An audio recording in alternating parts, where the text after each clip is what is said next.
This is Monday, June 26th. There are 23 days until San Diego Comic-Con 2017. Welcome to SDConCast, the official podcast of the San Diego Comic-Con unofficial blog.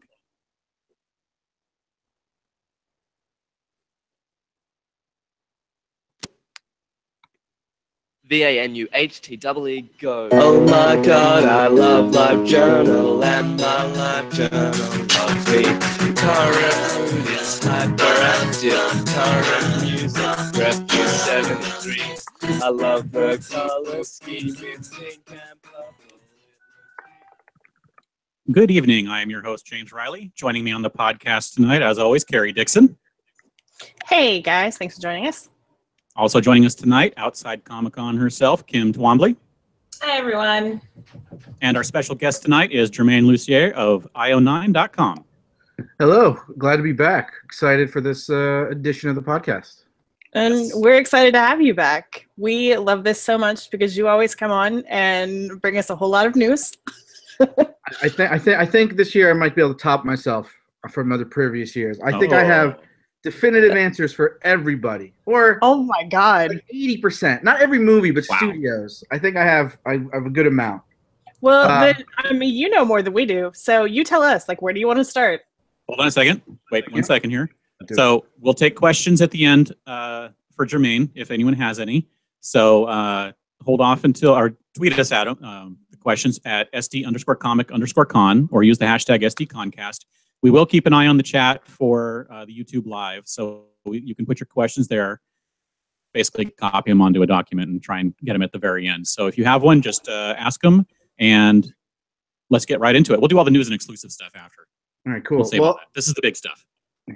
Well, we'll start at the top, right? Everybody wants to know what is everything. You want to know what's going on with Disney, right? And especially with D23 the week before, right? And everything Disney has will be there. And I think that the banners kind of gave it away. Of course, Marvel will have a panel again. Right. The Marvel panel will concentrate. It's mostly going to be like a 10-year anniversary, from what I'm understanding. So there'll definitely will be new stuff. I don't know any specifics outside of I've heard 10-year anniversary, but of course the banners, we've seen Black Panther, we've seen Thor. That stuff will definitely be there. They will be done shooting Infinity War by then. I would imagine we'll definitely get something for that. And I think that would be like the exclusive thing that D23 won't have, though that's just purely speculation. I don't know. So Marvel will definitely be back. I asked Kevin Feige about this yesterday, and he just said, I actually should have transcribed it, but he said, like, we've been planning on this for a long time. We knew both shows, and we hope people are excited about both shows. This is basically what he said. He wouldn't say anything specific. But yeah, I mean, I would imagine Marvel will go all out, and that'll be that. On the other hand, I have heard that there will not be a Star Wars panel or anything Star Wars. I'm sure there obviously will be Star Wars stuff at Comic-Con. Right, but not. I don't think there's going to be like an Episode 8 panel or anything like that. Again, like I'll stress this a bunch of times. None of this is like definitive, what I'm saying. It's just like things I'm hearing, and we won't really know until the schedule comes out in like 2 weeks or whatever, or next week or whenever the hell it happens. Next week. Yeah, next Thursday is when it starts. There you go. So that is what we know about Disney, the two big things, Marvel and Star Wars. So you'll definitely be excited for the Marvel panel. The one studio I haven't been able to hear anything real specific about is Warner Brothers. Oddly, though, I mean, they will. I don't see a way in hell they're not there. So right. So I think it's just that I haven't been able to hear anything, and they're just being very cagey and stuff, keeping it very close. I guess today we heard Whedon's not going to be there. But that doesn't mean Justice League won't be there. I mean, it has to. I mean, it literally has to. And I would imagine Blade Runner obviously would be a big thing. The big question after that, though, is they have a lot of stuff before next Comic-Con that is super geeky that could easily be there. Godzilla 2 will have been shooting for like 2 months or like a month. Tomb Raider's done shooting. Ready Player One is done shooting. I'd imagine we get the first trailer for that. Spielberg, the whole thing. Even stuff like It comes out before next Comic-Con. Yeah, absolutely. The Lego Ninjago movie, all that kind of stuff. Yeah, and then Rampage it comes out before the next Comic-Con, and they're still shooting that. Those are all possibilities, and we know Warner Brothers always goes huge, and I would imagine they're going to go huge again, and so it's going to be very exciting, and who knows. But I haven't been able to hear anything kind of really definitive about Warner Brothers at all. I guess for the people also curious about Fox, I've heard Fox will be there en masse. From what I hear, it's going to be more Kingsman is going to be kind of the focus as the new big comic book movie they have coming out. That's the only thing I've really heard anything about. But they also, I mean, obviously Deadpool 2 is shooting, and the Dark Phoenix is starting to shoot. It would be crazy if they didn't do a Deadpool 2, even because the next one comes out in June before next Comic-Con. So that's just speculation. And they also have like Greatest Showman with Hugh Jackman, which I saw they showed a trailer for. They have a trailer. They showed it at a CinemaCon, and it was really awesome. And it would be cool if he came out to acknowledge Logan and stuff. So that's also a possibility. So Well, let me ask you a question. Yeah. Do you think Murder on the Orient Express has a chance of showing up? I mean, it's not like total Comic-Con, but it's got a lot of Comic-Con friendly people in it. Absolutely. I mean, I think if like Daisy Ridley showed up at Comic-Con, not for Star Wars, it'd be kind of like upsetting. I think it's definitely possible. I think it depends on how much time they have, right? If they only have an hour, I think it's going to be like 45 minutes of Kingsman and then Deadpool 2 trailer. You know, like that would be what I would think it's going to be. But if they have 2 hours, maybe. I mean, that is something that they can sell there. I feel like the last Maze Runner is going to show up too. The other 2 did. Yeah. I know that like no one's like super pumped about that, but I feel like that's going to show up. No, yeah, but you're right. It's definitely something that's possible too. And I mean, that's a movie that it also could use a bump because it stopped shooting when Dylan O'Brien got hurt and all that. Right, so it'd be a movie that they could be like, hey, don't forget about this, you know. Yeah. All right. So that's from here about Fox. This is one I don't think people are gonna be very happy, especially after the stuff you guys reported on the site today about Jurassic World and everybody's worried about Pacific Rim. I have heard, and I don't know what is definite, what's not, that Universal will not be in Hall H this year. Again. Interesting. And they obviously have those big movies they could do. I've heard they will have a presence at Comic-Con, maybe even a panel, but I don't think it's going to be Hall H. And I think the focus, from what I'm hearing, is not going to be these big movies that we're excited about. It's going to be Atomic Blonde, which comes out like the next week. Okay. So I think, the amount of money you're going to spend, I don't think you're going to go crazy. So I mean, maybe we'll see an Atomic Blonde panel, or maybe we'll see some sort of off-site event. That's also something I'm finding, too, is when I'm asking the people around town about what's going on. A lot of them are just not worried. The Hall H panel isn't the thing anymore, and they're doing a lot of off-site stuff. Like I was thinking about like what could Sony bring, and Sony I've heard again won't be in Hall H, but I've heard they have some off-site stuff for like Dark Tower and things like that. So again, they're just playing it differently. I mean, and Sony kind of surprised too, because not only has Dark Tower come out 3 weeks later and could use a bump, they also have Flatliners and they have Jumanji, which are huge like, movies that would. I think the Jumanji trailer, it'll be out by then. It'll be out like next week because it comes with Spider-Man. So I guess maybe that's the timing there. So that's the thing too. So a lot of these movies, it could be very true that like what you guys said, or the thing on the site, that Jurassic World will have some kind of presence there, but it's not going to be like a trailer, I don't think. I mean, even though they're finishing shooting, I think they're going to play that safe. So I wouldn't expect to see Universal. Paramount, I don't know. I don't think they're going to do anything, but they might. I'm really not sure. I've heard mixed things from different people. Yes, we're still working on it. Blah, blah, blah, blah, blah. They don't have a ton they could show. I mean, the new Cloverfield movie, maybe. And they have the Alexander Payne movie that comes out at Christmas that nobody knows is a sci-fi movie, which called Downsizing, which looks awesome, and that trailer isn't out yet. So if they had a panel, I think if they had a Hall H panel, which I'm not sure if they will or not, it'd probably be akin to their like infamous Interstellar panel where Christopher Nolan came out with no fanfare.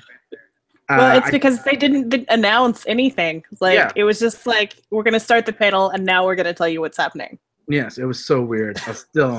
Still weird. So I'm not sure about them. I think it's a coin flip.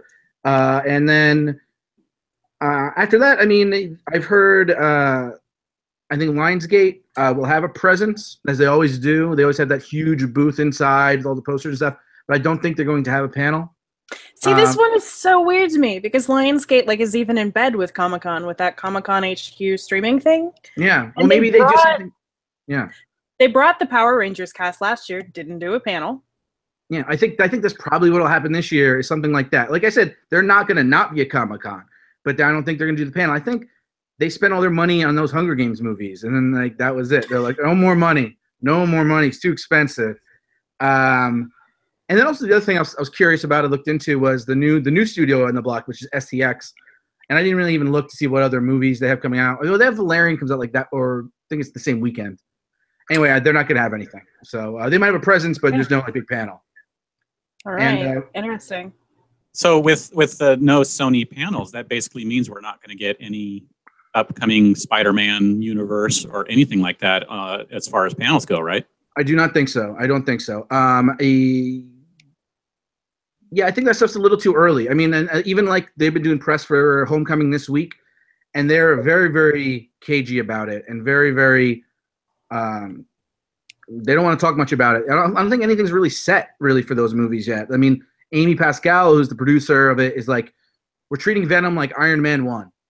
And basically meaning it could be shared universe, but we'll see how it goes. You know, like, so I don't think they even know. And like Tom Holland is like, oh, I can't wait to see that movie. I nothing to do with me as far as I know. You know, and Kevin Feige, you saw the weird looks he gave Amy Pascal in that interview where he's like, what are you talking about? And I think they eventually worked it out because she keeps saying like these movies are in the Marvel Comics universe, not the Marvel Cinematic Universe, which basically she should just say they're from Marvel Comics is what she means. These characters are based on characters in Marvel Comics is what she means. There's no Marvel Comics universe except for Marvel Comics. So this is very confusing for everybody. And so, yeah, so no, I don't think I don't remember when the Venom movie is supposed to come out, but if it's before next Comic-Con or after, I don't remember. But it was, yeah, there's Sony stuff. I was really just, like I said, they're going to have stuff going on, but I just don't know how with 2 weeks out you don't do a Dark Tower or something. There's still only been one trailer. People are excited for a featurette that came out today that had no new footage in it. Yeah. They're like, oh, look, it's this new featurette. I'm like, but it's exact same effing footage. Well, like, now that you've said all this, I'm like, what's even going to be in Hall H? Like Marvel, WB, and Fox. Like, is that it? I think so. It kind of is. Well, this is what that means. The trend we've been talking about it, right? I don't know how much Eric said when he was on Talk About TV. It's just going to be the TV shows. You're going to get a 2-hour Fear the Walking Dead panel. The only thing that could be more boring than the show is a 2-hour panel about it. Like, that's really, like, that's what's going to be. I'm going to be like, it might be the first year I don't spend, like, all day Friday and Saturday in there. I mean, it's going to be interesting. I mean, again, this is off topic. I don't know much about it, but it's the first year they're going to have Game of Thrones panel while the show is on. Yeah. Yeah. Yeah. Be So cool. I'm super curious to see, like, what they do, especially since HBO is so secretive normally about that show. Yeah. But, I mean, they might show an episode or half an episode or something. Who knows? But, again, depends on the amount of time they have. And if they want bootlegs and stuff, because you can't keep the stuff offline. But seriously, what's going to be in Hall H? So I don't know. Supernatural, like 7 hours of Supernatural, like right. Well, it'll be. I'm telling you, it's just gonna be TV stuff, and maybe like Ron English's World of Animation all day, every day. So, no Star Wars. I mean, this is actually kind of a big deal because Yeah. Star Wars goes back to Comic-Con from the very beginning. I know, and I just think they don't have a lot they were ready to show yet. I mean, they always have a lot they were ready to show, but I think D23 they're just gonna. That's their plan was D23 from what I hear. And again, they might surprise us. And on Saturday, next Saturday, we might see a schedule and it might say Lucasfilm or it might say Disney, and maybe we'll get lucky. But I think also the whole Lord Miller thing kind of threw everything off. So who knows even what they're going to show at D23? I mean, I had heard they're ready. They had a Han Solo trailer cut for D23, and now that's definitely not going to happen. But I heard they cut the trailer. So. Yeah, I just heard they're not going to do anything, but like there's going to be booths and there'll be stuff and they'll have posters. But that's not the same. Of course not. I know. Well, they had Celebration, right? And they did that, and then they have this. I mean, I think maybe next year. Well, no, they can't do it next year because the movie comes out in May. The movie comes out in May, and then the next one comes out the next May, and that won't be ready. But there's no Celebration or D23 next year. So Right. So that would be the one thing where they could bring the cast and answer questions about episode 8 or something, maybe.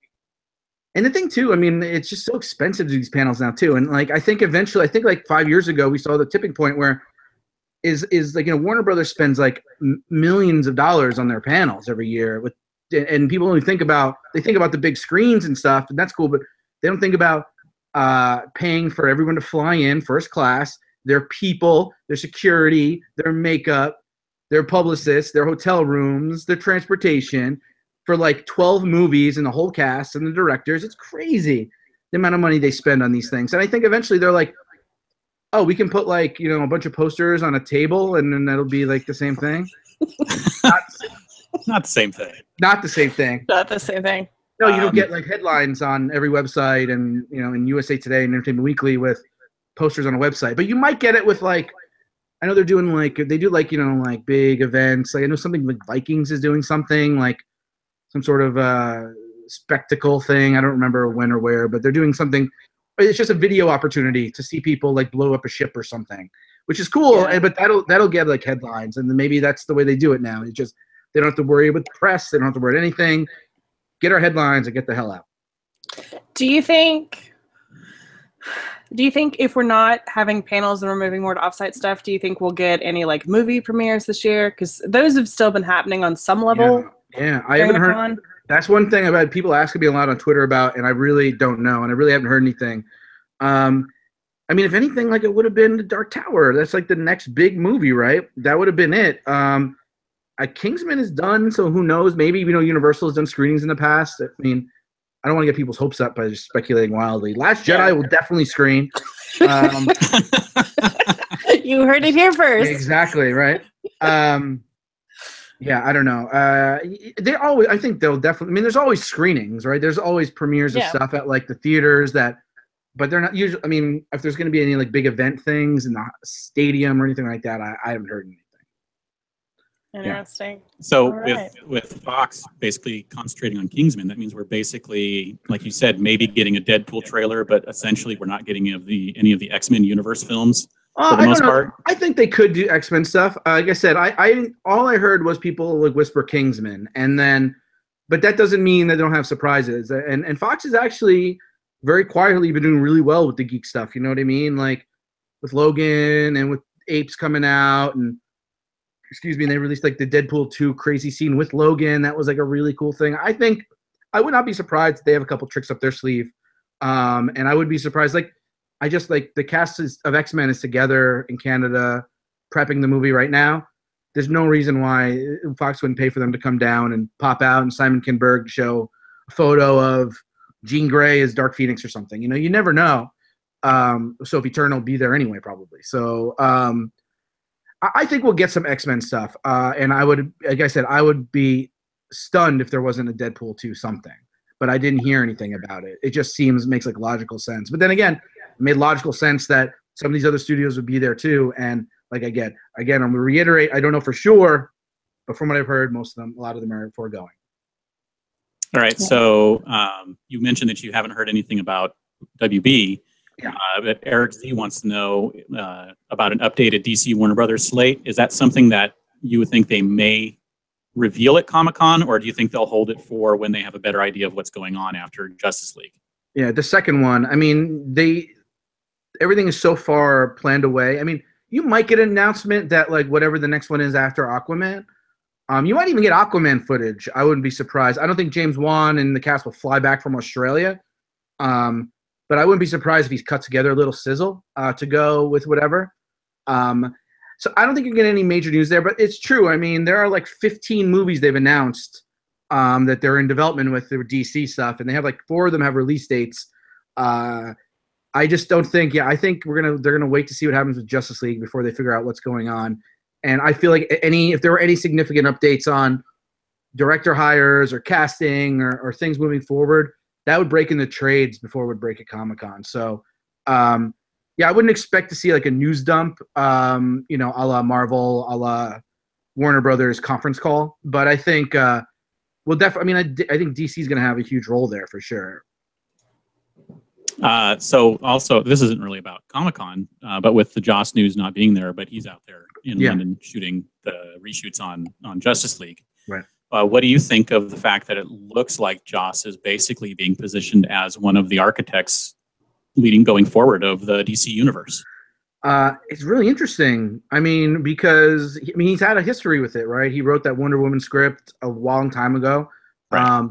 And it's just, to me, it's J.J. Abrams again, where J.J.'s like, the guy that did Star Trek would never do Star Wars, right? And then he does both. And now the guy that did the Avengers would never do Justice League, but he's doing both. And he's got Batgirl. I mean, it's interesting. He's a great voice. It's just, you know, he sort of felt like after Ultron that he said he was done with superheroes, right? He was done with, you know, he wanted to do like original content. And I don't remember exactly what he said. He was writing a script that he like some original script. He's like, that's the next thing I'm going to do. And now he's on one of the biggest movies ever made, you know, and did it, I think, and was on it before this tragedy with Snyder's Family, I believe. I think he was already part of it before that happened. And thank God, and then not thank God he was there, but it's a very, you know, nice that he was there to take over the reins.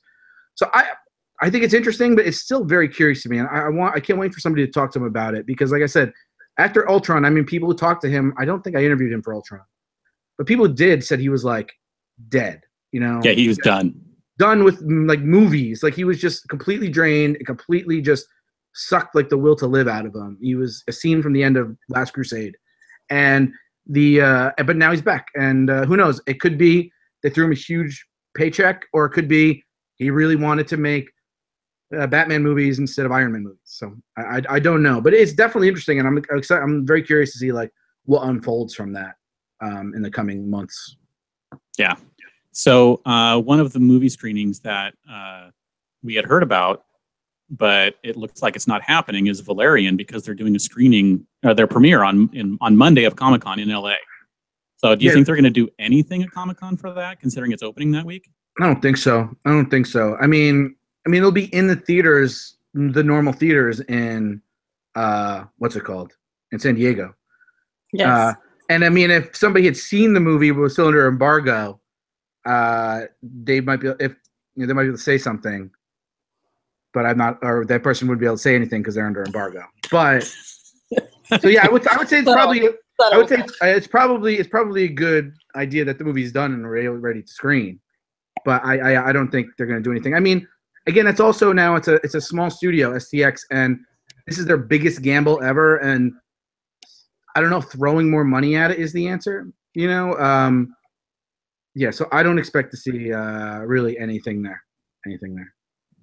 But Juan Meraz asked on Twitter, "Are those Ollie Mosses real?" Yeah, those are real. I got I got them on the drop. $50 a piece. All three? Amazing. Were they all at the same time, or were they different drops? Yeah. It was all at the same time. One click. Goodness. I have the. I've tweeted out before. I still have the receipt to prove that I'm not bullshitting. Those are real, and the Horkeys are real too.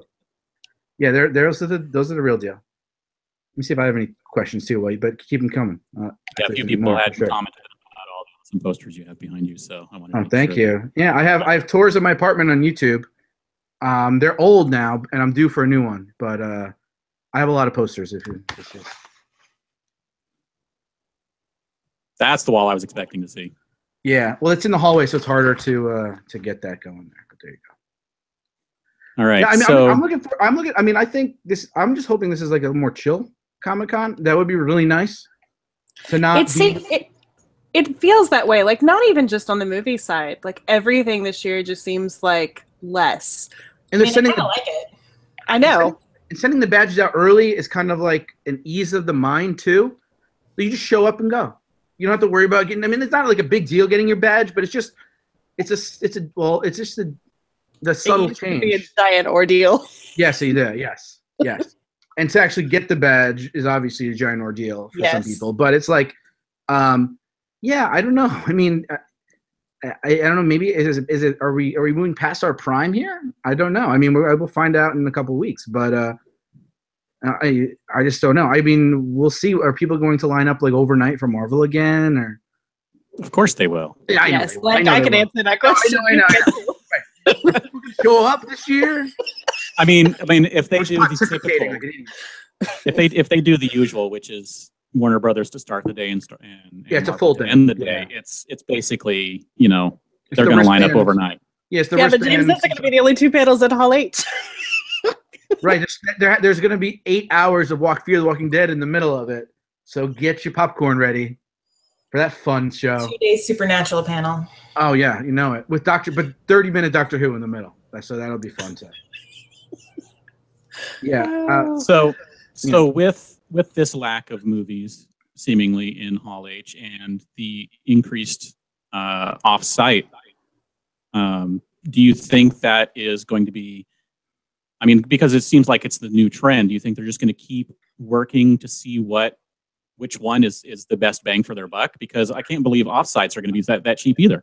Yeah, no, that's true. That's true, especially if they're like offsite for like 1 day or 2 days, and you got to imagine 4 days is going to be like crazy to something like that. Yeah, I think the studios have kind of figured out that the Hall H days of like the mega Hall H thing are kind of past, unless you have a DC or a Marvel franchise, and so they're just trying different things out. I would just expect to see new things every other year. Just to see if anything really hits. And I still find though that even Star Wars movies, excuse me, and Marvel movies aren't successful because they have cool Hall H panels. A smaller movie that has all H panel might be more successful because if Atomic Blonde comes in and blows the lid off the place, that'll give it a bump for sure. Like a movie like that. But yeah, these other big movies, it's almost like a thank you for fans more than anything else. I don't think it's even really helping that much. Like it might help, like if you do on the Warner Brothers panel, I was thinking they have like Ocean's 8 coming out, which has been done for like ever, or not said done, but been shot forever. They held for like a year to release it in the summer. Like that would be something that could really benefit because it's stuffed in the middle of all this, rah superhero testosterone, and then you throw something cool and hip like that. Like those are the kind of movies that could benefit from Hall H, but they're also, you don't want to spend that much money. So I expect to see the studios maybe like, offset some of those things like that, spend the money, get the people in with their big guns, and then try to sell them something else. And that's usually what happens anyway, right? Like you get the little panels in the middle of the day. Like we have to sit through this panel because we're waiting for Marvel. So let's see what's what. And maybe we'll get some of that this year. Who knows? Maybe we'll get like, oh my God, what was that? There's a panel in Hall H like 7 years ago, this like really cheesy movie that like never even came out. Now I'm forgetting the name of it. It's a guy's name. Anyway, maybe we'll get some things like that this year. Who knows? Or maybe we'll just have big chunks of time and there's nothing going on. I doubt that very. Or Trailer Park. Just do Trailer Park all day. But bring in Guillermo del Toro to announce a movie that he's not going to do. Well, that's another one, by the way. I don't know who's releasing that movie. That movie comes out in October. We don't have a trailer yet. The Shape of Water. He had been teasing a trailer on his Twitter like 2 months ago, and I had his Twitter account up on my screen for like 3 days waiting for him to tweet it, and it's still not happened. So that's something. I think that's a Searchlight movie, so that might be something to get on Fox too. Actually, that would be cool. And they also EW usually does those awesome panels, discussion panels. Yeah. We'll definitely get those. I'd imagine, right? Yeah, they just someone confirmed that Brave New Warriors is happening on Friday, so I think we'll get the Women Kick-Ass on Saturday for sure. Cool. Yeah, those are always really good. Really good for me to write during. No, they actually are good. Those are good panels. Actually. No, they are good panels. Usually. They're very good panels. No, yeah, they are. They can be usually very, very good. So maybe we'll see more things like that. I just don't know. Like it's a weird thing. I was very surprised when I put my feelers out to find out sort of what was or what wasn't happening. There's things that I would have bet. Like I said, I would have bet on Dark Tower being there, and I would have bet on. I don't know. I lost my train of thought now because it's been a long day. But yeah, so we'll see. It'll be interesting. Any more questions or anything? That would be cool. It's such a. I don't think so. I haven't seen any. It's such a weird. It's such a weird year. It's just. Yeah. You basically are just throwing everything up and like don't know anymore. Yeah, I mean, you guys do like a post-mortem afterwards. I'm sure you have sort of an idea of just how things work out this year. I like I said, if it works out to a less stressful Comic-Con, that would be good. But yes, I doubt that's going to be the case because something's going to rise above and take over everything besides DC and Marvel. Well, go ahead. All right. Well, I was thinking if they're all moving to offsites, it's basically just the stress is now going to be how you're going to get from one side of the gas lamp to the other in a certain amount of time, where instead you were usually waiting in line. That's true. So now you're just going to be traveling all the time, and hopefully it's just not as humid as last year because then it'll be just. Yeah. Again, I don't think it's going to be all offsites. I think the offsite thing is like we're in the infancy of it. I mean, we've obviously seen plenty of it from Tron to Scott Pilgrim and stuff, but I think, I mean, it also, what else it is too, is a lot of the press now that I'm just thinking this, is is video based. Like the online is so video based. I mean, we're doing this podcast now on video. I mean, you guys have been doing it, but you know what I mean. Like it's Hall H. You can't really film in there. You know, the footage they put it on YouTube. That helps people, but it's not like the craziest thing. And maybe that's the other thing is that they're just looking for more engagement on those different platforms, and putting a bunch of people to sit on a stage for an hour and then dimming the lights doesn't really look great on video. You know, and you can do it from anywhere. So maybe that's the other thing too, is that they're just going to a more visually appealing way to sell their stuff. And that's an offsites for anybody who's not there. Even if you are there, it's cooler to be outside to see something happen than, you know, to wait all day for, you know, Andrew Lincoln to walk out or something, you know? So yeah, I'm just going to keep hitting The Walking Dead. So it's just, Please do. Please. I like the other one, but the Fear the Walking Dead, I couldn't do it. It's awful. Yeah. It's just awful. So bad. Yeah. So No, I think- I think that's all really interesting. Like even internally, like between us, we've been talking all year about like just how weird it is that it feels like Comic-Con is in some kind of shift right now. Because even with like the normal offsites, a bunch of stuff that's been there like every year isn't going to be there this year. Like it just feels like we're in the middle of a change and no one really knows. yeah, and well, it What probably it's all, gonna be done. probably all stems from the city not being sure what they're doing, right? I mean, I know they signed a contract and they want to expand the convention center, but all that probably just creates a lot of confusion about like what this event is going to continue to be, and is it worth investing in it? I mean, hey, I would love it to go back to the years of 12 years ago, and it would be the best. But it's just, of course, it's never going to happen. But No. because once the people who like us who go, every year start leaving out, it just opens up for people who haven't been, and it's great. So, excuse me. But yeah, I don't know. It's gonna be interesting, and I'm really scared though because the back-to-back with D23 is gonna be brutal. It's gonna be brutal. 2 days off in the middle, so that's nice. And not off. I have to work. Actually, I'm taking off. Yeah, I just me too. realized that. My normal just job, I realized- got to work in between. Right. I just realized I'm taking off. I'm making sure I have off those days now. I feel like I'm gonna tell you, I'm like Very intelligent. I'm working Saturday and Sunday that week, and then Saturday and Sunday the next week. So give me my Monday, Tuesday off. Well, let me ask you a quick question then, Yep. even though, I mean, this is kind of old news. So why do you think Disney planted D23 right in front of Comic-Con? Oh, who knows? I think it probably, it's probably a little nudge to, a little flex of the muscles at one hand. It might also be that was the best weekend for whatever. It comes after they open Guardians and everything like that, so they can sort of pump that up. I'm honestly, like, overall more excited for D23, not only because we'll get Star Wars stuff, but also I expect them to make a lot of theme park announcements, and that's sort of my bag. And so, like, that's really cool. So, yeah, I don't know why it just happened that week, but why? I guess it's just convention time, in July, and everyone's off, and it's after the holiday. Yeah, I have no other reason, but it's going to be crazy. It's for people who are doing both. But we'll see. Easier to get a hotel room there, I'll tell you what. You can just book it. I live 6 miles away. I don't have to worry. Well, there you go. Well, I live probably 40 miles away, but I still I booked a hotel like 8 months ago, like no problem, just like on a Tuesday, like, oh, you know what, D23, we should book the hotel for like 8 months from now, and it was the easiest thing, like $70 a night. It's the best. Nice. Yeah. That's $350 a night, somewhere in the gas lamp. Ooh. Comic-Con, it's great, right? Always. So much fun. I don't want to come off like I'm like snobby about it. I do love Comic-Con, obviously, and obviously everybody would watch this loves Comic-Con. It just can be. It's a lot of work. It is a lot of work. It's so crazy, and like I think I wrote a thing like 2 years ago. Like one of my first things I wrote for IR9, they were like pitching articles. I was like, does anyone realize how much it takes to go to this thing? And so I wrote the thing.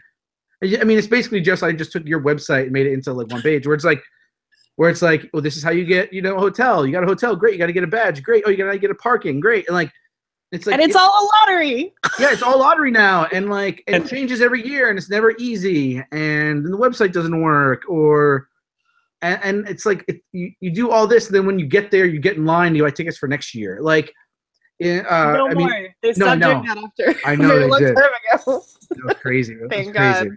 And But yeah, we're not talking about working at Comic-Con. We're talking about everything for any person who's attending Comic-Con. It's like it's work. If you want to get into that panel, you're going to work. If you want to get to that booth, you're going to work. It's not a vacation. There's no vacation. No, it really, you can't. I mean, and like I know people who go and they make it a vacation, but then they don't see anything. Yeah, they're doing Comic-Con all wrong. Like if you go to Comic-Con and you like sleep in, no, you're like you've done it so wrong. No, I mean I've been fortunate enough to actually in the last like couple of years get invited to some like parties and stuff, and that's when it becomes very hard because then you don't eat all day and then you go to somewhere and start drinking, but then you realize you got to be up at like 7 a.m. because you got to go get the pass to get to your panel and then wait there for an hour, and it can be very, very, very difficult. And people always are like, "Why do you like complain about your job?" I'm like, I'm not complaining about my job. I just don't. People don't realize that like interviewing people and watching movies can actually be work. I mean, it's obviously not work compared to what most people do, and it's unbelievably it's still cool. work. But it's so cool. I mean, like I can't believe that I do get to do what I get to do. So I don't want people to think that I'm crazy about it. But yeah, it can be very, very difficult and physically taxing. And I'm glad to do the podcast because I know you guys all like appreciate what we all go through to do this every year. And it's and you always look back on it fondly, Yes. After like a week and a half of catching up on sleep and stuff. It's about what it takes. Yeah. You block out everything else from your memory. We basically go into hibernation for months. If you really want to sleep well, though, you can go to the Fear the Walking Dead panel, and that's where it's going to be perfect. You know what? I've slept through many a CBS panel in Ballroom 20, so cheers to that. Oh God, exactly. Was Jim Parsons again? Great. Yeah, I'll be curious. I wonder if they do. Oh, they probably do Defender stuff, right? Have we heard anything about Netflix doing Defender stuff? We have not, but I feel like considering they went last year with Luke Cage, and they have a booth this year. Oh my God, they've never had a booth. That's so cool. I feel like Defenders like absolutely has to go. Yeah, I mean that would be a huge thing. I think that could be. By the way, that could definitely be a Hall H panel. Yeah, 100%. Like so, they could do it up. I mean, if they really wanted to, they could do it up and have like a 2-hour Netflix block with all the stuff that they're bringing. Oh yeah, that they could bring. Let me put it that they could. Yeah, bring. Absolutely. I mean, you could even do like, and the thing with Netflix too is that like, you could do Glow. I mean, like, not everyone's gonna have watched it by then. You could bring people for a show that just came out. Like, Netflix is a whole new thing, so who knows what they're gonna do. But yeah, now that I think about it, that would be a pretty easy Hall H panel. And Netflix just has that cash just like throw around, So I know. Must like, be nice. I know. Well, they get our $10 every month, So like, what are you gonna do? Yeah, but that makes sense. And I mean, so I think that's almost the shift of Comic-Con might be the shift of media, where it's going to TV and it's going to streaming and it's going to those kinds of things. Maybe we'll have a Hulu panel, Who knows? I don't know what shows they have that we do, but something. Well, there you go. There you go. Maybe if you sit through Fear the Walking Dead, you will get the Defenders. Yeah, exactly. Though I've only watched Jessica Jones, so I would not know exactly what's happening. It's the only one I watched. Not Daredevil? I watched the first 4 episodes of Daredevil, and then I kind of fell off, and now I'm a season and a half behind. So I've heard it's good. I have nothing against it. It's just the Netflix shows are just difficult because there's so much else in like that's always going to be there. It's not like where, like a normal TV show where I'm like, I have to watch this now because I got to be caught up by next week. And all those shows are there, so I'll be like, I can watch them whenever. Then I just never watch them. Right. So, yeah, it's got to be something like super special, like House of Cards for me. Or I am watching Glow now, which is pretty cool. But it's Glow not is great. It's cool, but it's not like the greatest thing ever. Like it's really good and I'm enjoying it. But like it's not. I'm not gonna like shout it out from the rooftops like I would, the first couple seasons of House of Cards or whatever. But now it's like we're just way off topic from Well, that's okay because for the sounds of it, there aren't that many. That's true. That's true. I'm trying to think of everything else I wanted to say here. Not really. We'll see. I kind of just dropped all of it right at the beginning there, so people don't have to watch the rest of their podcast. They can turn it off if that. Oh, he got it. Oh, don't tell them that. No, well, now if they're invested still right now, James. They'll be fine. They're still in. They're loving it. All right. All right. Well, did we have any other questions? I think I haven't seen any. And I haven't seen any. I don't have any All tweets right. there. We got any? We got a hashtag. I don't even know. There it is. all right. Oh, yeah, there's well, Frocks being New Mutants. We talked about that a little bit. I think maybe they'll bring some of that stuff, especially if like Maisie Williams is going to be there, and the other characters. Tom Hardy Venom. Like I said, that will probably not happen. Is that everything? I think that's about it. I think that's about it. Thanks, All Mike. right. All right. Well, All right, guys. before Yes. we let you go, Germain, why don't you tell everybody where they can find you online? Sure. You can follow my work on io9.com, and I'm on Twitter and Instagram at Germain Lussier, which was usually spelled here, but you can figure it out. And then, you guys do great work, and thank you for everything you do. Keep up the great work, and I'll see you guys in San Diego. Yeah, we'll see you in that Fear the Walking Dead panel, won't we? Oh, yeah. I'll be the one snoring in the back, charging my laptop. So it's Good great. luck with everything. All right. Thank Thanks, you, guys. Germain. All right. Have a Thank good you one. for coming on, You Germain. got it. Bye-bye. Bye. Well, so not a whole lot going on in the movie realm, is there, this year? It's going to be so easy for someone to, if they bring the right thing with the right people and the right presentation, to just dominate the con this year. Yep. And Atomic Blonde is the one Absolutely. that comes. I think Atomic Blonde may be the one that does it.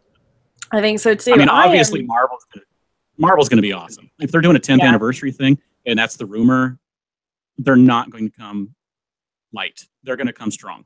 Yes. So Absolutely. Marvel's amazing, I think, based on that. But another one can totally take it out by bringing something similar, big.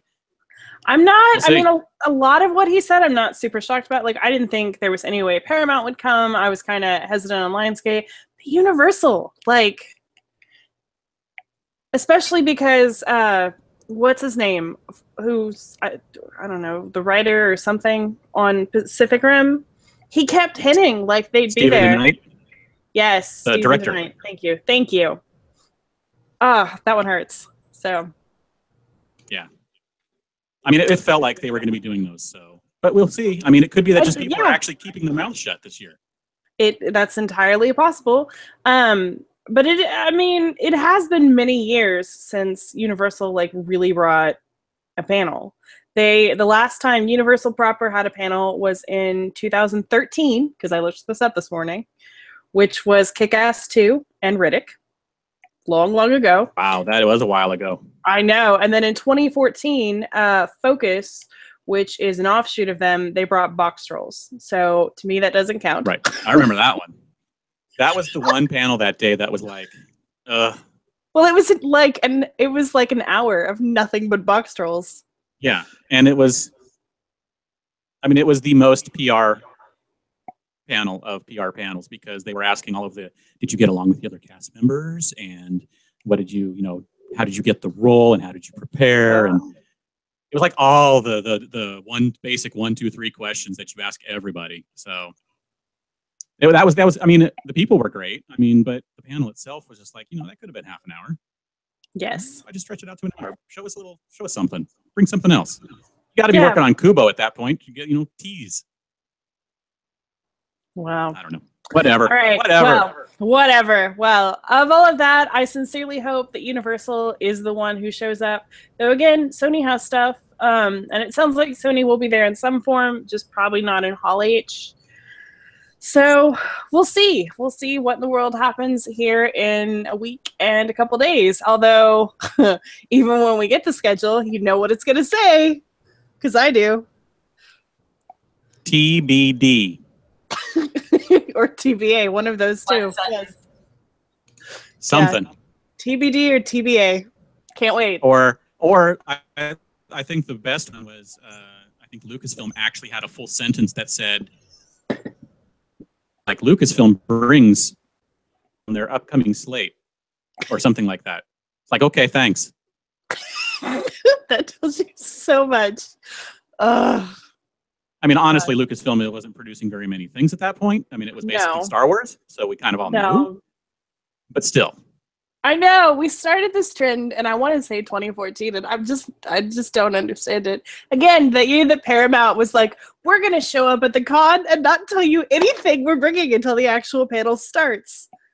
Why? Not even like starting the day. Not even like the night before. Just like that morning. Like, just send out a tweet and be like, hey, we're bringing Matthew McConaughey and Chris Nolan.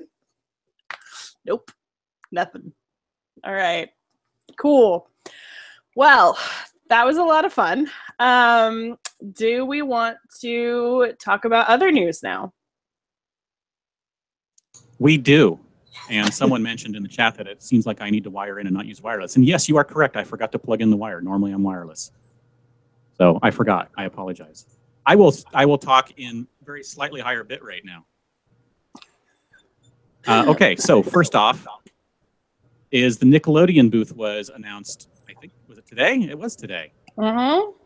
And we have a booth and panels announced, and it looks like we're going to get Rocko's Modern Life and Hey Arnold and Tales of the Teenage Mutant Ninja Turtles and SpongeBob SquarePants, which I think has not missed in a long time. I think SpongeBob has been there quite often. I think it missed 1 year. One whole year out of what? It's been going for like 82 years now, right? Oh my God. Yes. Forever. Just yes. That is the answer. Yes. All right, so that's going on. That's the first one. So Nickelodeon is going to be there with their awesome big booth and their awesome multiple panels. So yes, that's normal.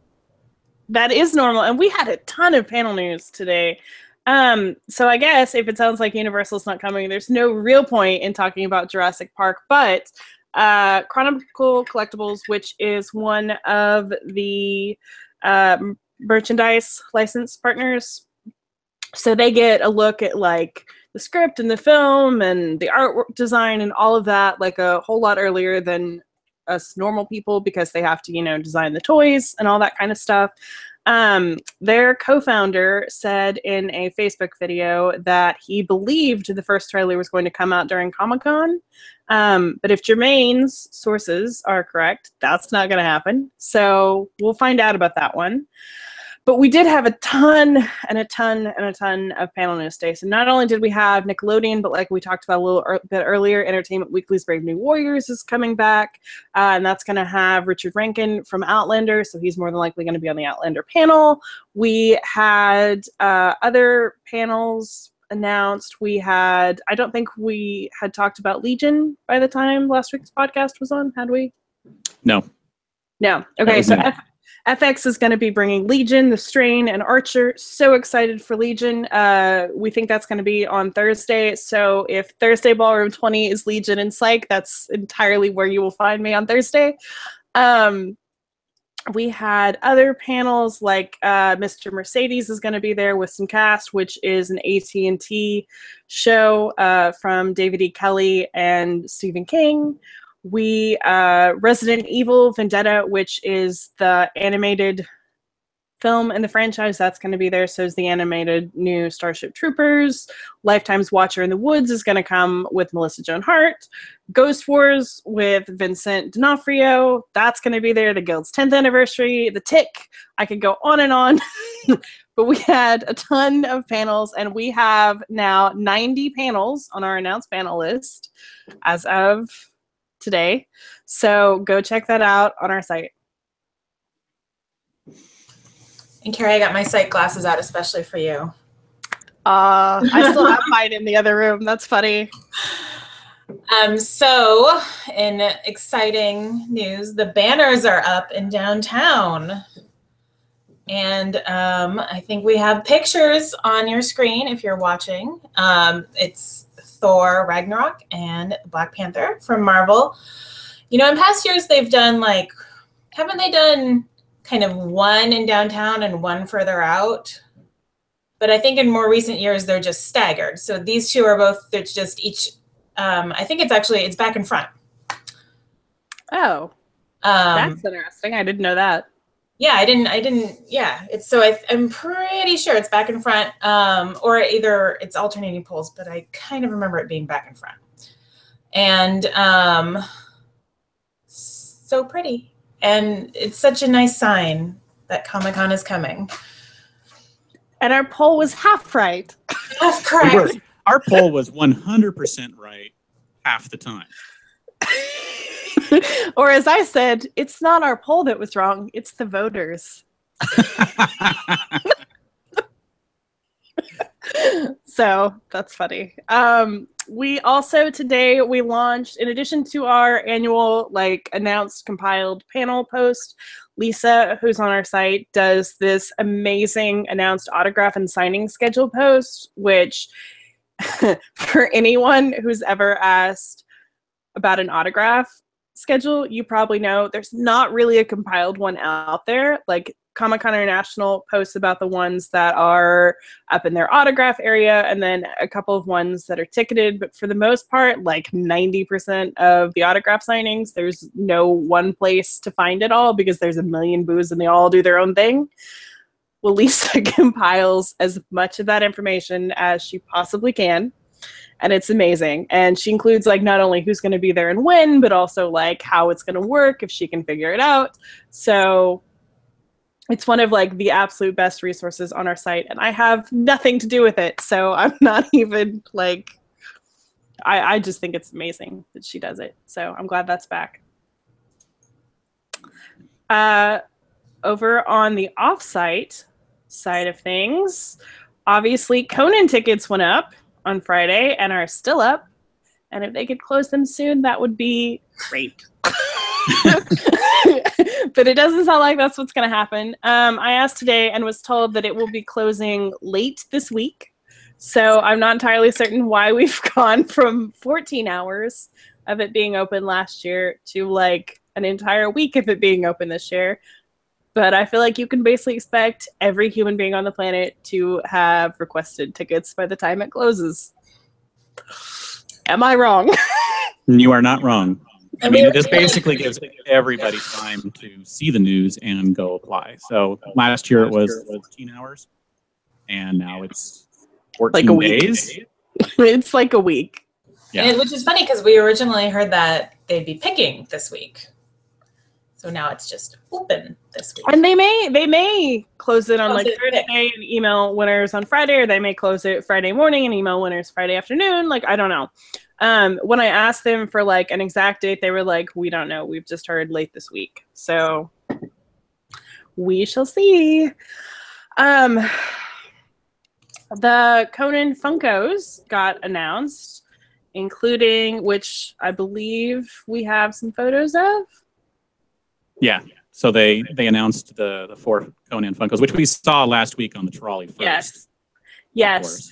But these are a little bit nicer photos. So again, this year, the Conan Funkos are going to be Conan as the Flash, as a Jedi, as a White Walker, and as Spider-Man. And I would probably assume that Justice League and Game of Thrones will be guests on Conan, and that those Funkos will be handed out during those shows. Would be a pretty safe assumption given the last 2 years. They're also and there's going to be a special one.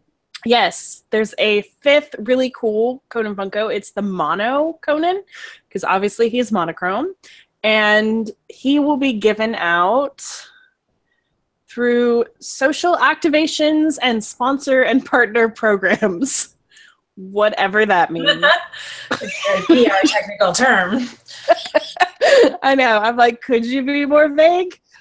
Did we determine if the order that they present the Funkos in, in that picture, is kind of the order of the shows that they're released?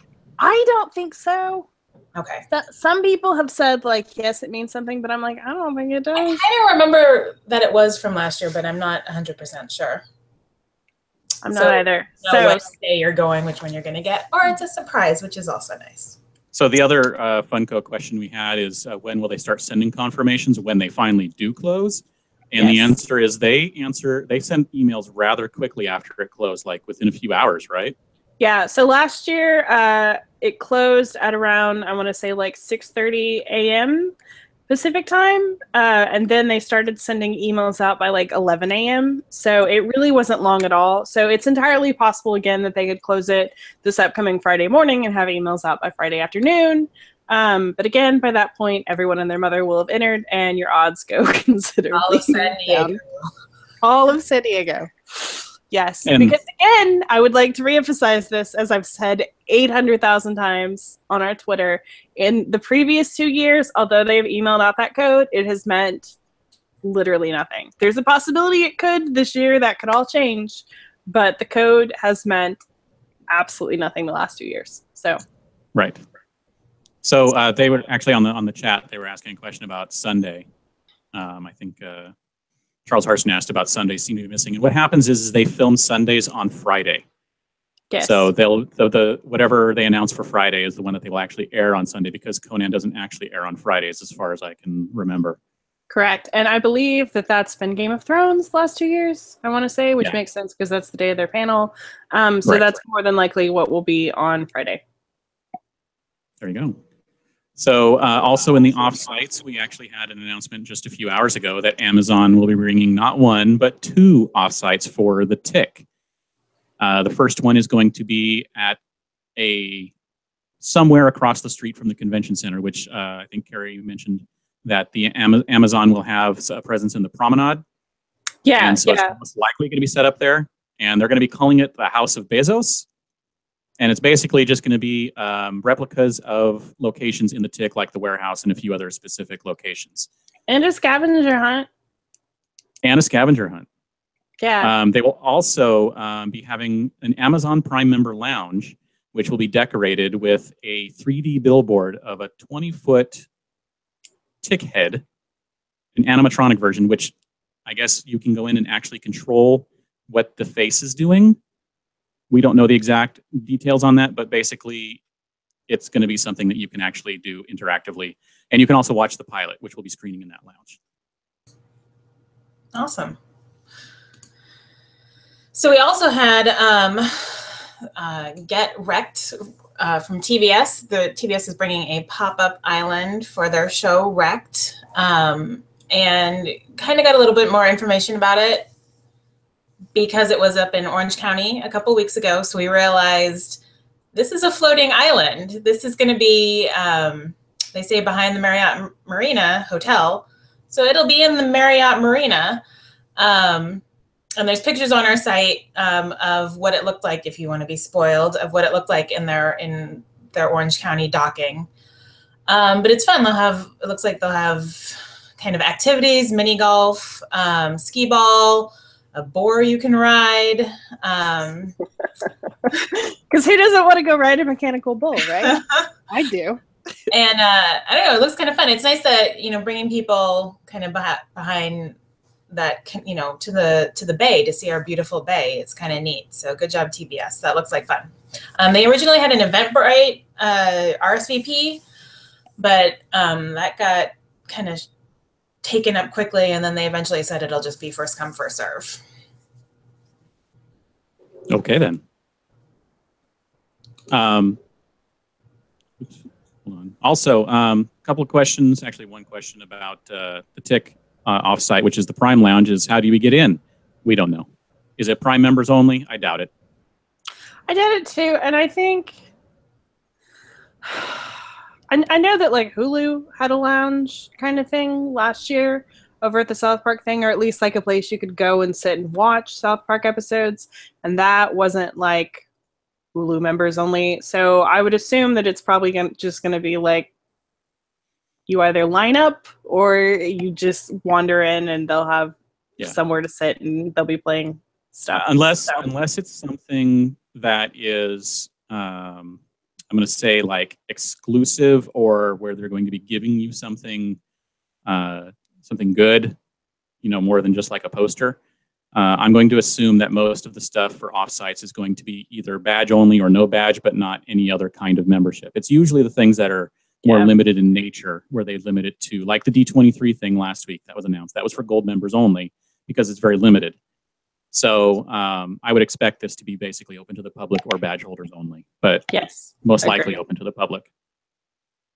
And Agreed. yes, we do at J.R. Wenzel. Yes, I do hope they have spoons there as well. That would be good.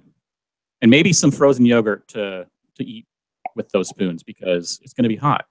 I mean, at least somewhat hot. So I want Let's the go. good place Froyo places back again this year. Serving actual frozen yogurt, though. That's what I want. yeah. So another offsite that's happening that also was announced today is the dinner with comic artist Walter Simonson, presented by IDW, and that is happening on Thursday, July 20th at 7 p.m. Tickets are $500 a person, and you can get those at Eventbrite. The link is on our site. Walt Simonson is one of the guys who's basically one of the legends of comics, and he is responsible for a lot of what you see in the shaping of what Thor is like, because he did an awesome run on Thor. So definitely, if you're a fan of Walt Simonson, this is a lucky opportunity to basically sit down and have dinner with him and chat all night. And then we've also got, we've heard that the music of John Williams' concert that the San Diego Symphony is putting on is almost sold out. So grab those tickets while you can. And that is Saturday night of Comic-Con. Yes. Moving on to exclusives, our friends over at Toddland today announced their first San Diego Comic-Con exclusive for this year, and they are going to be doing some Bob's Burgers blind box figures that they did in conjunction with Kid Robot. There's 2 figures that are exclusive to the convention. It's Blonde Linda and Underpants Jean, and basically they're $15 each, and it's a 50-50 ratio split between the 2 figures, and you can pick them up. You can either pre-order them right now to pick up at Toddland's booth. These aren't for shipping. This is just to pick up at the convention. Or you can go grab them at booth number 4429, and you should definitely stop by there regardless because they're setting the booth up again like the restaurant and the show, and it's going to be awesome. We love them. I do, yeah. So Lego, let's see. Lego announced their Brickheads exclusive, which is Spider-Man and Venom 2-pack, unveiled by the Hollywood Reporter. Was that today? Yes. Retailing for $40 and only available on Thursday and Saturday. The really interesting thing to me about these is that they're available 2 days, which last year when they did this with the minifigures meant that they only had 2 different minifigures total. So are we only getting 2 Lego exclusives this year? The one on Thursday, Saturday, and then we'll get a second one on Friday, Sunday? We don't know.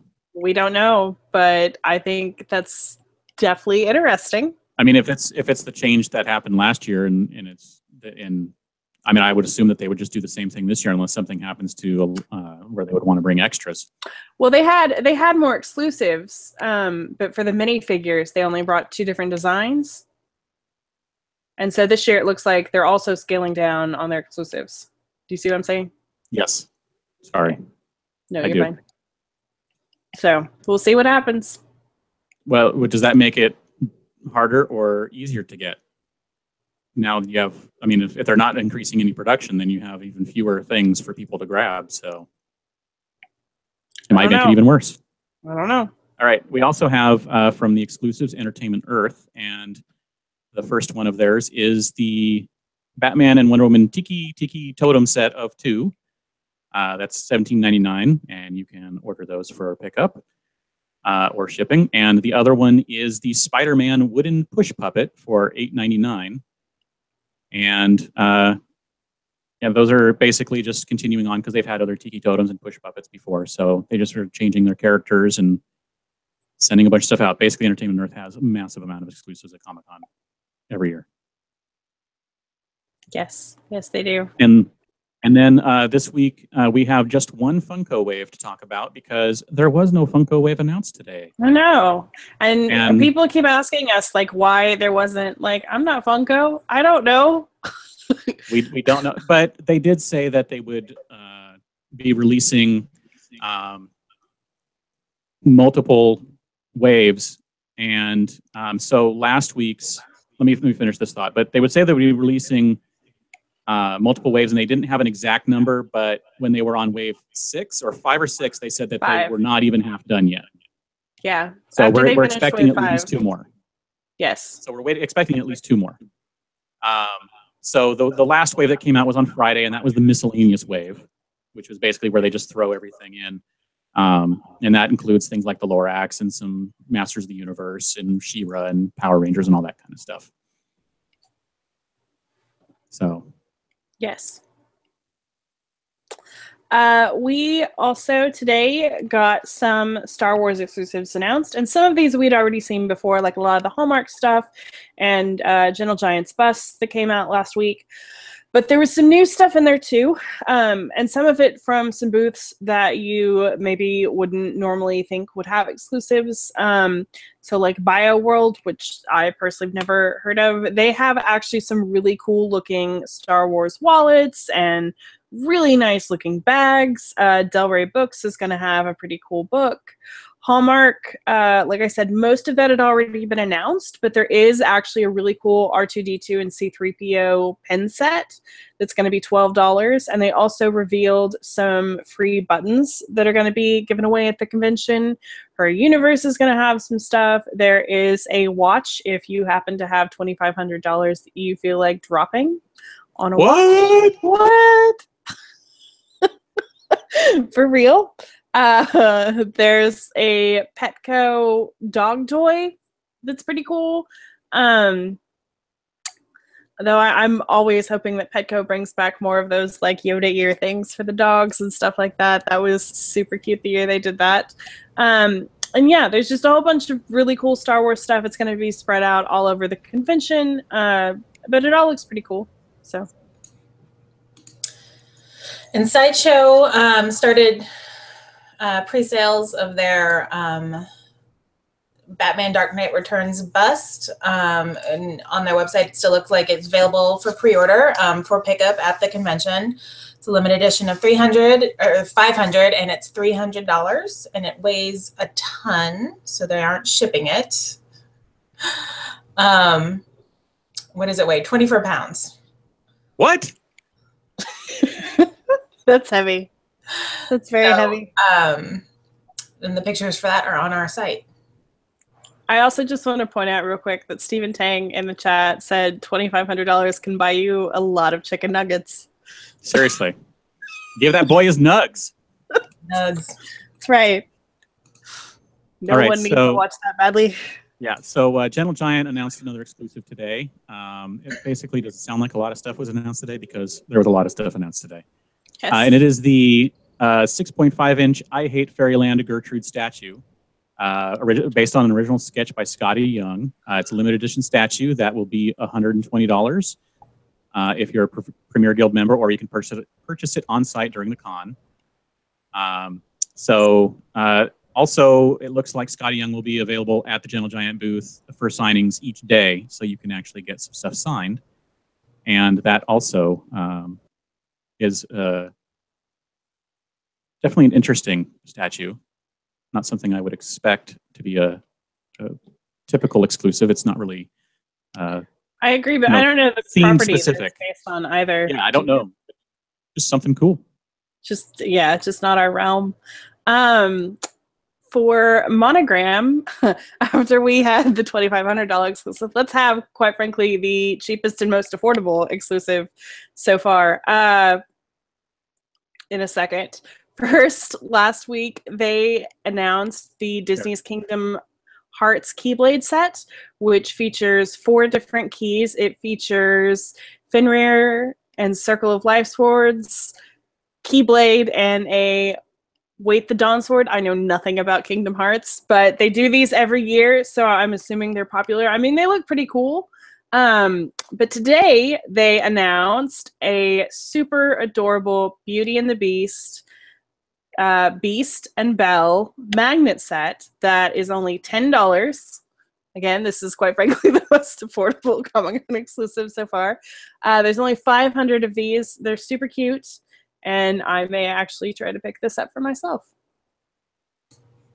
Super adorable. All right, so from Icon Heroes on Thursday, they announced their Once Upon a Time Evil Queen Deluxe statue for the evil regals out there. 8 inches tall, hand painted. and limited to 300 pieces and selling for $65. All right. Real quick, some couple people told us we were crazy in the chat. I Hate Fairyland is apparently a Scotty Young property, which makes sense because Gentle Giant has been doing a lot of statues based on his work, like those really cute Marvel statues. So there's that Captain America last year. Yes. So that's what that is. Thank you, people in the chat. We had a whole bunch of other exclusives this week. Like, we definitely don't even have time to talk about all of them, but like today alone, Symbiote Studios announced a couple more of their Comic-Con exclusives with some shirts. Patrick Ballesteros continues to have the world's most adorably awesome prints. I don't even remember if we talked last week, but he announced Part of Your Underworld, which is a Little Mermaid print that has Ursula on it. It's really cute. And then today we got to announce another one of his, which is Ohana, and it has like Stitch and Lilo and a whole bunch of the aliens. They're $12 each. If you've never picked up his stuff, it's super affordable. It's super cute. And I think he's just the nicest guy. So go pick it up. And also, just for news bits, Mattel pre-sales have sold out. So the only way to get anything that they announce, which they are supposed to be announcing more, or if you didn't get a pre-sale, is to pick them up on site and wait in that line. So yes, pre-sales are done for Mattel. Okay, yes. so we have a few questions that we got while we were going through all of this. And the first question is from Hear My Applause. And it says, does anybody know when preview night opens and sales pavilion for badges? Preview night opens 6 o'clock, right? That's the announce time? Yes. Okay. Sales pavilion for badges. I want to say they usually say that it opens at like 1 o'clock or 3 o'clock or something, but in reality it opens way earlier than whatever the posted time is. It always opens like 2 or 3 hours before the posted time. But the good news is because badges are mailed, there's so few people picking up their badges that it's no longer like the hours long ordeal that it used to be. You don't have to go to town and country anymore. Hallelujah. So it's not really it's not a big deal anymore. But basically, if you don't want it to eat up any of your time, I would just go like an hour before the posted time. There shouldn't be a line at all, and you'll be in and out in like 10 minutes. Is Sir Lister Smig says, I thought it was Manchester for badge pickup. Did they move it, or is it still in sales? I'm pretty sure it's in sales. We will find out and let you know. But wherever it is, it's in sales. Don't expect a big line. And don't expect it to actually start when they say it will. It will probably start earlier than they say. It always starts earlier. And Lenny, I know you're watching, and you argued with me forever about it last year, and you were not right. So that's what I have to say. Is anyone wondering where the Marvel exclusives are? Marvel tends to not announce their exclusives, including those series of Scotty Young pins they've done the last couple of years, until very close to the convention. I think last year they even announced them the week of, possibly. If I remember correctly, it was very close to the convention. So, well, actually, for the Marvel exclusives, they never announced. They only announced the Scotty Young pin set, but everything else, they never announced. Like, literally, it was like Thursday morning, and I was on the show floor, and I was like, maybe I should take a photo of their exclusives since it never got announced. Well, there you go. The year before, they did send, from what I recall, massive files to post, and those were awesome. Yes, yes, they were. So they did announce something, but not a lot. Another question from Andy is, what WB-TV pilots do we think will screen on preview night? Which we went over a bit with Eric Goldman, but I think Perry will answer this one better than I can. Black Lightning is like the most obvious answer to that question. That's almost guaranteed, I think, to be one of them. I still think that Magician Show, what is that called? It basically looks like now... The Magician Show. It basically looks right? Magician Show. Yeah, but it looks like Now You See Me, but in a TV form to me. So I'm pretty sure that's going to be there. I think that'll screen. Eric said Krypton, which is going to be on Sci-Fi since that's a WB property. He thought that seemed like a pretty likely scenario for preview night screening. And then I don't really know for that fourth spot. Maybe it'll be a non-WB property, which it has been in the past. Maybe it'll be something super weird, like maybe they'll bring that Young Sheldon comedy that's the prequel to The Big Bang Theory. I think there's a lot of things that could be in that fourth spot, and I think that's the one that's most up for grabs. And also I found it, Badge Pickup is still in the convention center. Okay, so there you go. Andy says, but Black Lightning hasn't filmed a pilot. Has it not? What? What? I thought it had. All right. Well, I don't. We saw pictures, or was that just drawings? I saw a picture. I thought it was a picture. Who knows? We'll see. What? He That's would probably what I'll say. know We'll better see. than we would. So, We'll know in a yeah, week. so I don't know. We'll know unless In- it says in 2 TBA. days. Oh, Unless man. it says TBA. All right, so Charles Hustoney has a question. Now that there's no Nerd HQ this year, but the new Children's Museum calendar, has it still closed? What are our thoughts on that? That sounds like a Kim question. Ugh. Ah. I mean, you never know what. It's a great space, so you never know who was there for. Did Adult Swim? Cartoon Yeah, the Network? Adult Swim was there Cartoon before. Network was there. You never know who's going to be taking it back over. Or, I mean, I don't think they've announced where Sci-Fi is even going to be. Maybe they're just kind of Nerd HQing it back into there. But I don't know. It's probably going to be something. Is a pretty good guess. Could be one of these movie studios doing something. You never know. Well, and who knows? Nerd HQ already had this space booked, so maybe Sci-Fi is going to be doing something there. I mean, we've heard tale of some Sci-Fi fan parties. Those have to go somewhere. Right, and were they just on the roof of the Marriott last year? Yes. Yeah. So that's not. It's a big space, but it's I don't. not big to do what I think they're looking to do this year. So. Well, and especially if you've got a stage already set up, like it's not like you're going to tear down the stage to throw a party, Right. every night. And if they had seats or something that we're hoping is there, That's not what I've heard, sadly. Oh.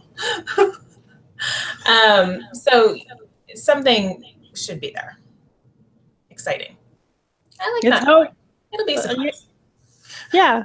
This is we're in pretty much every day from now until Comic-Con. It's just like a nonstop onslaught of like more information coming out. Exclusives, panels, offsites, signings, everything. Like today was all of those. Nonstop. So, yeah, I mean, we may get a break over the 4th of July weekend for a few hours, maybe a day or two, but I think we're still going to be getting news every day. Something will probably break every day. In fact, between I now and Comic-Con. even learned today that something's going to break on July 4th. So we're not even getting that day off. There you go. Fun. Thanks, people on the 4th. Right? Work. Boo. National holiday. Not for Comic-Con news. Comic-Con news. Nope. All right. I think that pretty much does it for the news. But let's talk a little bit about, just to kind of wrap things up. We already talked about this earlier, but our announced panel post is up. We have over 90 panels on it now. We also launched today our announced autograph schedule, and both of those basically are continuously updated. The panel post will keep updating until usually when Thursday's panel announces, we just delete the Thursday panels and leave up Friday through Sunday, and usually we keep that updated through like Saturday or Sunday. So that will keep being updated for the next week and a half, and usually we have about 300 panels by the time the whole thing's done, and the autograph schedule will be updated all the way through Tuesday night, basically, before the con. Yeah. So Lucky Lisa. Yes. Thank you, Lisa, for doing all of that There you work. Jeez. We are partnering with Uber and Uber Eats again this year to bring you discounts around the convention center. Use code SDCC UBlog on Uber for up to $20 off your first ride, or Eats UBlog 17 for $10 off your first order on Uber Eats. And you can be our attendee of the week. Search on the site for attendee of the week. For all the information, there's a post about it, or the email is ublog@attendeeoftheweek@gmail.com. And those have been really fun. That was a really fun idea you guys had. You and Kara, I think, get some credit for that. Those have been a lot of fun to read. And only, 129,995 to go? 98, 97. 97. Only, guys. Only. Everyone will be covered, don't worry. I get pinchy when it's been an hour and a half of podcasting. That's funny. Okay, well, let's wrap this up here real quick. We will have some giveaways that we're doing right now. In fact, like we talked about earlier, the symphony show may almost be sold out, but we're actually still giving away tickets. We gave away our first set today, and we'll be giving away another set next Monday and a third set of tickets the following Monday. So you can find that information on our site. And then we had a couple quick reader questions. William Town asked, do you expect the Fandom Awards to be back? Magic 8-Ball says that signs point to yes. Reza19 asked, when's the last day to let you guys know if we can make it to the meetup on preview night? Okay, so you actually don't have to RSVP for our meetup, which is 2 Blog 2 Furious. It'll be on Wednesday, July 19th, and McFadden's in the Gas Lamp starting at 7 p.m. and running until 11 p.m. or we're too drunk and we want to go to sleep. One of those two. Or we have a line to get into because it is Comic-Con. Yeah, I will be lining up Wednesday night straight after the thing. I know that. But you don't have to RSVP. The RSVP is basically just to kind of help us get an idea of how many people are going to show up. In fact, let's talk real quick. In addition, I'm going to jump around and I can do that, right, James? Right? To jump around. Okay, cool. In addition to that, we're pushing all of our giveaways this year to Prize Mule, and we got our new buttons in this year, which I'm pretty excited about. And we'll be giving some of these away at our party, including this one that says Fox canceled enchantment under the SDCC, which I think is funny. I like it.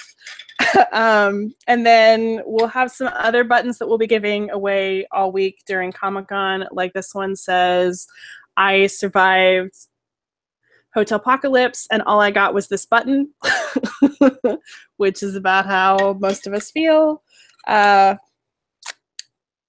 other SDCC blog, I'd rather be at South Dakota Comic-Con.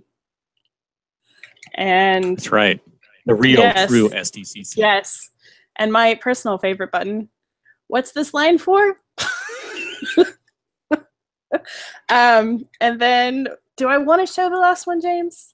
Or do we just want to let it be? You can save something. Okay. I'm not going to show you guys the last button, but it's my favorite. Cool. I thought you were going to do the cool one. That's right. I'm not showing you guys the cool one. I don't get to see it either, so it's okay. It's in the chat. So what's this line for when it has the answer on it? Yes. Yes, it does. It's the only answer there ever is when it comes to Comic-Con. We will be handing out some of, maybe 1 or 2 of those at the party. And we'll the rest you will... handing out this one at the party. So, okay. Yeah. That one. That one. Okay. And the other ones, random prize mules will have random buttons, so expect to get a button probably with almost every prize if we have enough, which I think we will. So I have a 12-pound box of buttons, so I think there you go. Have enough. I will be throwing them at people at a certain point on Saturday-ish. So if you want a button, see me on Saturday because I'll probably give you like 10. Get these out. They're heavy. Yeah, on Sunday last year, I just stood on a street corner and handed out sunglasses. So you look like you need some shade on your eyes. Here you go. That's right. So yeah, so that pretty much does it for our party stuff. We had a couple more questions. Mike Nelson asked, do we think Midnight Texas will be a pilot shown in preview night, even though they showed at WonderCon? I definitely think Midnight Texas is going to have a panel presence. I would be very surprised if the pilot wasn't shown during the panel. I think it's entirely possible it could be shown on preview night, but since that's so often WB's block, I don't know. I'm curious about that one, so we'll see. I hope so. That was a good show. I liked it. I hope they get a little bit more publicity on it because I think it's a show that, if they do it right, can be a good genre show. Mr. Applesauce 72 asked, does anyone know how many Conan tickets they give out? I don't. Basically, the size of Spreckles is about how many they give out. Just here. Let's see if I can I do feel this. like we did the math, but I can't remember what it was. 1,082. 460. What's that? How many? 1,463. I was off. Sorry. So multiply that by 4 shows, and that's how many tickets they give out. 1,400 a night, basically, because Yes. I'm sure that they don't give away every single seat because they might need them for other purposes. Yes. But if they do give them away, that's how many they give away. Yes. And then the final question of the night is from Junior Wenzel. What food does Gary like? Just want to know, not for a trap. We don't care if it's for a trap. And we don't care even if you bring food. Just take him. We hate Gary. Take him away. Yeah. We won't have to deal with him anymore. Yeah. You guys can just have him, really. Please. But really, don't take him. No, don't take him. I think Caitlin would cry.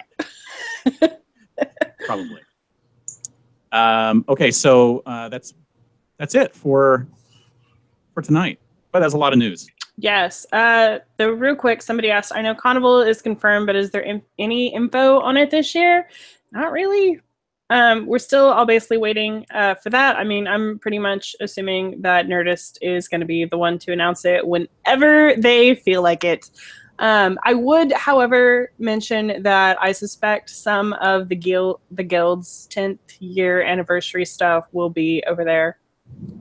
So that's about all I can say.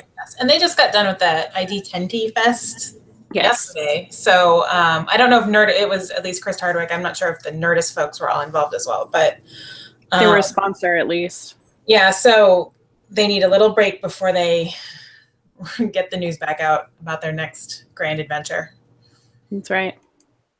All right, so we are actually going to be taking off this Wednesday because we moved this Wednesday till today, which you're watching right now, or listening. You can listen to this on Wednesday if you want.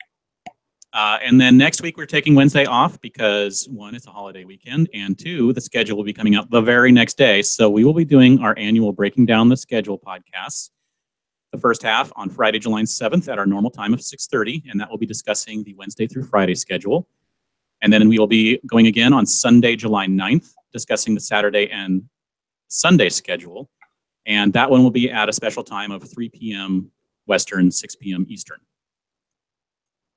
You can sign up for a newsletter, which we actually sent out today. Oh my God, first time in over a year. I saw it. I was so excited. News. I know. And it was kind of funny this morning because I was like, Sarah, send it out before they closed the Conan tickets, which didn't happen. But still. You can sign up for our newsletter. The link is in the show notes, or if you go into our site, there's actually a little link on the sidebar. And we'll send out another one next Monday. Yay! All right. And our Under the Tents column is at 5 times a day or something like that. So Feels like it. so you guys are doing a great job with that. But that is an amazing amount of news. I think, twice a day at least, right? Yeah, Yes. twice. So you guys are amazing with that. And thank you, Andy. And okay, so in closing, thank you all for joining us. We hope to see you just these last few weeks before we get to the big show. And Kim, before we leave, where can we find more of your work on the internet? I run Outside Comic Con, the website, and on Twitter and Facebook. And Carrie, where can we find more of your work on the internet? You can find me on Twitter at Carrie Dixon, or most of the time you can find me on the blog Twitter. James, where can we find more of your work on the internet? I am everywhere online at Dan Regal, and you can also check out geekshotphoto.com for all of the photography from my wife and I. And in fact, we're actually doing more geek shots on the blog right now because we just want to put more photos out there. So we're actually going to be doing 2 to 5 geek shots a week leading up to Comic-Con to kind of get you all in the mood. Yay! So keep an eye out for that. We did one today and expect one maybe tomorrow, maybe Wednesday, but definitely at least 2 this week. We are on iTunes. If you'd like to subscribe, the links are up on the blog, or you can search for SDConCast. If you like what you've heard so far, please review us. We're also on Stitcher Radio. The link is in the show notes. If you want to get a hold of us, you can send us an email at sdcomiccon.blog@gmail.com. Find us on Facebook at facebook.com/sdconblog, or tweet us at sd_comic_con. Thank you all for listening, and everybody, go. Go. It's a trap.